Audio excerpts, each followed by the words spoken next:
এই যাত্রায়। হায়ার গ্রাউন্ডে আছে ভাইটালিটি, লোয়ার গ্রাউন্ডে আছেন team hotshot. Who will live in this battle? I don't know Rinku ভাই। I have no idea to বৌমশাই, কারণ হটশটের যে পজিশন সেটা হচ্ছে চমৎকার লেভেলে আপাতত ফিল হচ্ছে।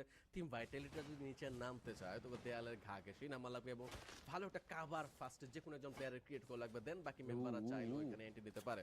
সো ওইটা কঠিন তাদের জন্য করা, দেখা যাক সেখানে হটশটে কিভাবে বাধা দিতে পারে টিম ভাইটালিটিকে। আপাতত বলা মুশকিল কার দিকে পাল্লাটা ভারী হচ্ছে, বা দেখে মনে হয় হটশটটা সবচেয়ে ফেভারেবল পজিশন ধরে ফেলেছে সবার আগে। ডিগস হয়তো বা চাচ্ছে নিচের দিকে একটু অগ্রসর হতে সবার আগে, দেন হচ্ছে গিয়ে পজিশন বুঝে নিজেদেরকে রিকল করবে, বাট সেটার সুযোগ কি দিচ্ছে হটশট বলা মুশকিল। গ্রেনেডের ভারী বর্ষণ হচ্ছে একের সাথে এক। কিয়ংকে দেখতে পাচ্ছি নকডাউন হতে নিচে, হটশটের প্রত্যেকটা মেম্বারকে উপরে আবার চলে যেতে দেখতে পাচ্ছি। সাজিদ নিচে রয়েছে, সাজিদ একজনকে নকডাউন করতে সক্ষম হয়েছে, স্টার্সকে দেখতে পাচ্ছি নকডাউন হয়েছে, লিও, সাজিদ এবং এনাফ রয়েছে এইখানে। দেখা যাক এই তিনজন মিলে কি অবস্থা করতে পারে অপোনেন্ট টিমদের। অবশ্যই লাস্ট সার্কেলের battle, last hope, last fight, hot shot, come on now boys, you don't do it, Pakistan going for the booyah, ডিস্কে করা হয়েছে knockdown, last survivor from vitality, 3 players from hot shot, but now it will be a zone push, I would like to say, medikit battle হবে এই জায়গায় last সার্কেলে।